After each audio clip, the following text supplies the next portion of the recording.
ایک موقع پر نبی پاک صلی اللہ تعالیٰ علیہ وسلم نے ارادہ فرمایا کہ حضرت علی کو اپنا نائب بنا کے مدینہ منورہ میں چھوڑ کے جایا جائے۔ محبوب کریم علیہ السلام جب بھی تشریف لے جاتے تھے تو کسی ایک کو نائب بنا کر مدینہ منورہ میں چھوڑ جاتے۔ حضرت عبداللہ ابن مختوم رضی اللہ تعالیٰ عنہ کو بھی ایک دفعہ حضور چھوڑ کے گئے تو ایک جنگ کے موقع پر محبوب نے حضرت علی شیر خدا سے کہا کہ آپ کو میں اپنا نائب بنا کے یہاں چھوڑ کے جاتا ہوں۔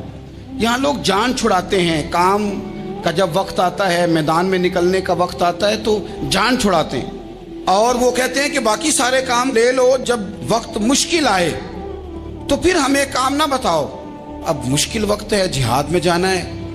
حضرت مولا علی شیر خدا کرم اللہ تعالی وجہہ الکریم کو حضور نے فرمایا کہ اس دفعہ میرا ارادہ بنا ہے کہ تمہیں چھوڑ کے جاؤں۔ تو حضرت علی کو چھوڑ کے جایا جا رہا ہے، ان کو مدینے میں رہنا ہے، میدان میں نہیں جانا۔ عام آدمی کتنا پسند کرتا ہے کہ میں آرام سے رہوں گا، لیکن حضرت علی کو اتنا شوق تھا میدان جہاد کا، اتنی تڑپ تھی ان کے دل کے اندر کہ عرض کرنے لگے یا رسول اللہ صلی اللہ تعالی علیہ وسلم، رو پڑے، کہنے لگے حضور ساری دنیا میدان میں جہاد کرے گی اور میں یہاں عورتوں اور بچوں کے پاس رہوں گا، میں یہاں عورتوں اور بچوں کے بیچ وقت گزاروں، حضور مجھے لے کے جائیں۔ تو وہاں بھی حضور نے محبت کی بات سمجھائی، فرمایا علی جب حضرت موسیٰ کوہ طور پہ گئے تھے تو اپنے بھائی جناب ہارون کو چھوڑ گئے تھے، تو تم بھی تو میرے لیے اسی طرح ہو نا جس طرح موسیٰ کے لیے ہارون تھے۔ لیکن فرمایا یہ یاد رکھنا میرے بعد نبی کوئی نہیں، حضرت موسیٰ بھی نبی ہیں اور جناب ہارون بھی نبی ہیں علیہم السلام، لیکن وہ انہیں چھوڑ کے گئے تھے، میں تمہیں چھوڑ کے جا رہا ہوں۔ کہ ایک بات اپنے ذہن کے اندر بٹھانا کہ میرے بعد کوئی نبی نہیں آئے گا۔ تو ایک شخص تھا عمر بن عبد ود، 90 سال کا بوڑھا، لیکن جب تلوار لے کے میدان میں آتا تھا تو 1000 آدمی کے مقابلے میں لڑتا تھا، اور لوگ جگہ جگہ یہ کہتے تھے تو اس طرح ہے جس طرح عمر بن عبد ود لوگوں کو ڈراتا ہے، تو اس طرح ہو گیا۔ یہ اس کے ارد گرد کے لوگ اس کی مثالیں دیتے تھے۔ جنگ خندق جب ہو رہی تھی تو یہ مقابلے میں آ گیا، تو حضرت علی المرتضیٰ شیر خدا کرم اللہ تعالی وجہ الکریم بھی تشریف فرما تھے۔ اب پورے عرب کے اندر اس کے بارے میں یہ کہا جاتا تھا کہ اس سے نہ لڑو، وہ تو خونخوار ہے، وہ تو درندہ ہے، وہ تو جنگلی شیر کی طرح آتا ہے، وہ تو کاٹ کھانے کو دوڑتا ہے، اس سے کون لڑے۔ ایک خیال تھا، اور وہ پراپوگنڈا بعض اوقات اتنا زیادہ کسی کے بارے میں ہوتا ہے کہ میں بچے لوگ آتے ہیں نا بچہ دم کرانے کے لیے تو کہتے ہیں پیر صاحب بڑا ضدی ہے، کسی کی بات نہیں مانتا، باقی بچے ٹھیک تھے، یہ تو بڑا ہی نالائق نکل آیا ہے۔ تو میں کہتا ہوں کہ آپ اس کے سامنے یہ والی باتیں نہ کریں، یہ پکا ہو جائے گا کہ میں ضدی ہوں۔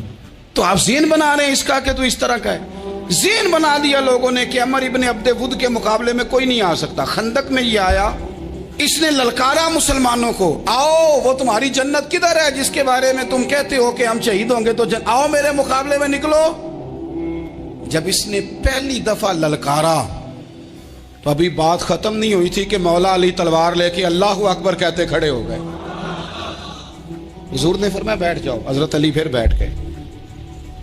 وہ پھر پکارا اٹھو کوئی میرے مقابلے میں، تو مولا علی شیر خدا پھر کھڑے ہو گئے، پھر کھڑے ہو گئے۔ حضور نے فرمایا بیٹھ جا۔ ایک شخص نے کہا علی یہ عمر بن عبد ود ہیں، فرمایا مجھے پتا ہے۔ نہیں سمجھے آپ بات، میں آپ کو سمجھا کے لایا ہوں پیچھے سے کہ پراپوگنڈا کرتے ہیں نا لوگ، ہو آگے نہ جانا، یہاں کرنٹ بڑا زیادہ ہے، وولٹیج بڑے سخت ہیں، تو آگے نہ بڑھنا۔ بھائی کیا ہو جائے گا، اٹھ باندھ کمر کیوں ڈرتا ہے، پھر دیکھ خدا کیا کرتا ہے۔ حضرت علی تیسری دفعہ اس نے کہا نا ہے کوئی، تو حضرت علی پھر اٹھے۔ اب تو رسول پاک صلی اللہ تعالی علیہ وسلم نے تھپکی دی۔ بعض جگہ یہ ہے کہ حضور نے خود تلوار تھمائی، سر پہ امامہ باندھا، اور حضور نے فتح یابی کی دعا فرمائی۔ حضرت علی گھوڑے پہ بیٹھے نکلے، اور جب اس کے سامنے گئے تو جا کے کہنے لگا میرا پتہ ہے۔ حضرت علی فرمانے لگے تو اپنا چھوڑ، میرا پتہ ہے تجھے، مجھے تو جانتا ہے۔ کہنے لگا میں 1000 کے مقابلے میں اکیلا لڑتا ہوں۔ حضرت علی شیر خدا فرمانے لگے پتہ نہیں تو کن سے لڑتا رہا ہے، جانے وہ کون ہے جن سے تو لڑتا رہا ہے، وہ کون 1000 تھے جو تیرے مقابلے میں آتے تھے، پتہ نہیں۔ تو کہنے لگا میرا نام میری ماں نے عمر بن عبد ود رکھا ہے۔ فرمایا چھوڑ تو، میری ماں نے میرا نام حیدر رکھا ہے۔ کہنے لگا تیری عمر چھوٹی ہے، کوئی بڑا لا۔ فرمانے لگے یہ تو جب پنجے میں پنجہ ملے گا تو پتہ چلے گا عمر کس کی چھوٹی ہے، ابھی تو کہانیوں سے متاثر کرنا چاہتا ہے، تو چاہتا ہے کہ تو پریشر ڈالے اور میں تیری بات سنوں، تو مقابلے میں آ، ڈینگے نہ مار، کہانیاں نہ سنا، دیواریں ہلتی رہتی ہیں اور در کانپ جاتا ہے، علی کا نام سن کے اب بھی خیبر کانپ جاتا ہے، تو مقابلے میں آ، تو باتیں بنا رہا ہے، کہانیاں سنا رہا ہے۔ وہ کہنے لگا تو بچہ ہے، میں چاہتا نہیں تیرا خون بہاؤں۔ تو حضرت علی کہنے لگے میں بڑے دن سے پریشان ہوں کہ کسی بے ایمان کا خون بہایا کیوں نہیں، میرا بڑا دل کر رہا ہے تیرا خون بہاؤں۔ اس نے بڑی زوردار ضرب لگائی، غصے میں اتنا پاگل ہوا، کیونکہ اس کے بارے میں معروف تھا کہ وحشی مزاج آدمی، اتنا سخت پاگل ہوا غصے میں، اس نے اپنے گھوڑے کے پیر کاٹ ڈالے، پہلے تلوار گھوڑے کو دے ماری، اس کو کاٹ کے دوڑا۔ یہ کیوں کرتے تھے لوگ، عرب کے لوگ اس وقت یہ کام کرتے تھے کہ ہم نے گھوڑا ہی مار ڈالا ہے تاکہ ہم بھاگ نہ سکیں، کہتے ہیں نا کشتیاں جلا دی ہیں کہ اب واپس جانے کا راستہ ہی بند ہو جائے، گھوڑے کے پیر کاٹ ڈالے کہ بھاگنا نہیں، اور بڑی زور سے اس نے ضرب لگائی حضرت علی پر۔ حضرت علی نے جب روکی تو وہ ڈھال ٹوٹ گئی حضرت مولا علی کی، اور آپ کے امامے کو اس کی تلوار بھی لگی۔ آپ نے فرمایا دکھا لیا تو نے زور، اب میری باری ہے۔ حضرت مولا علی شیر خدا کا قد بظاہر چھوٹا تھا، صحابہ کہتے ہیں ہم دور سے دیکھ رہے تھے، اللہ اکبر کہہ کے تھوڑا سا زمین سے وہ اٹھے، تھوڑا سا اٹھے، اور پھر دوبارہ نہیں انہیں تلوار چلانی پڑی، ایک ہی ضرب لگائی اور اس کے دو ٹکڑے کر کے اسے زمین پہ پھینک دیے۔ تو عزیز دوست آپ یاد رکھیں گے اس بات کو کہ اپنی زندگی کے اندر مروب ہونا چھوڑ دیں، روب میں ہو۔ تاتاریوں نے مسلمانوں کو مروب کر لیا تھا، روب ڈال لیا تھا کہ ہم بہت بڑے لوگ ہیں، یہی آج ہمارے ساتھ بہت سارے لوگ کرتے ہیں، دلوں میں روب آ جاتا ہے، امیر رشتہ دار کا، فلانے کا، فلانے کا، پھر وہ جو مرضی کرتا ہے۔ تاتاریوں کی ایک بی بی وہ کیا کرتی، وہ 9-10 مسلمان نوجوانوں کو سڑک پہ کھڑا کر جاتی، کہتی ادھر کھڑے ہونا، میرے آنے تک ہلنا نہ، جوان ہے لیکن روب ہے نا کہ یہ بڑے وحشی ہیں۔ اکیلی بی بی اندر جاتی، تلوار لے آتی، اور وہ کھڑے ہیں، وہ بھاگے بھی نہیں، اتنا ڈر گئے، ٹانگیں کانپ رہی ہیں، بھاگنے کی بھی جرت نہیں کر رہے۔ تسلی سے گئی ہے، تلوار لے کے آئی ہے، اور اس نے 9 جوان مسلمانوں کے گلے کاٹ دیے۔ اس روب سے نکلیں باہر، نوجوانوں سے کہتا ہوں نکلو۔ اور جن لوگوں نے دنیا میں انقلاب برپا کیا وہ غریب گھروں کے تھے، وہ لوگ تھے کہ جو بظاہر کسی بڑے قبیلے سے نہیں تھے۔ آپ محنت کریں، تعلیم حاصل کریں، جدوجہد کریں، مشقت کریں، اپنی زندگی میں کچھ مقاصد کے حصول کے لیے آگے بڑھیں۔ اور اگر آپ کہیں کہ دائیں بائیں میرے فلاں آدمی مجھے یہ مشورہ دے رہا ہے، تو کچھ لوگ دنیا میں باتیں کرنے آئے ہیں، انہوں نے باتیں کرنی ہیں اور بڑا فائدہ ہوتا ہے، ان کو باتیں کر لینے دیں، ان کو کرتے رہنے دیں۔ کام کرنے والا بندہ کام کرتا ہے اور کرتا ہی چلا جاتا ہے، وہ منزل تک پہنچ جاتا ہے۔ تو حضرت علی کے مزاج میں دلیری ہے، ہمت ہے، ایک بات، اور دوسری بات دانائی، حکمت۔ یہ جو ہمارے فیصلے ہیں نا جذباتی، اور جناب آج فلانے نے یہ کہہ دیا تو میرا پروگرام یہ بن گیا، تو پھر کل کسی نے اور کچھ کہہ دیا تو میرا پلان اور بن گیا۔ میں سب سے زیادہ ان لوگوں کے حق میں پریشان ہوتا ہوں جو سویرے کچھ اور کہتے ہیں، دوپہر کو کچھ اور کہتے ہیں، شام کو کچھ اور کہتے ہیں۔ بھئی آپ کا کوئی نظریہ ہونا چاہیے، کوئی ویژن ہونا چاہیے زندگی میں، آپ کے اندر کوئی حکمت اور دانائی ہونی چاہیے۔ اس کے لیے کیا کرنے کی ضرورت ہوتی ہے؟ اس کے لیے ضرورت ہوتی ہے کہ آپ کا ذہن ایک طرف ہو۔ میرے اسا فرمایا کرتے تھے زندگی میں ایک کام کر لو پر صحیح کر کے کر لو۔ ہم نے تو سارے کام کرنے ہیں۔ آج کل ہر بندہ صحافی ہے، ہر بندہ تجزیہ نگار ہے، ہر بندہ سیاستدان ہے، ہر بندہ ہی مفتی ہے، ہر بندہ ہی جناب واعظ ہے، ہر بندے کے پاس ہی کچھ مسئلے۔ اس کا نقصان یہ ہے کہ کسی کے پاس بھی کچھ نہیں۔ وہ کسی درویش نے کہا تھا کہ جب سب لیڈر ہوں تو سمجھو کوئی لیڈر نہیں، کیونکہ سارے جو لیڈر ہو گئے۔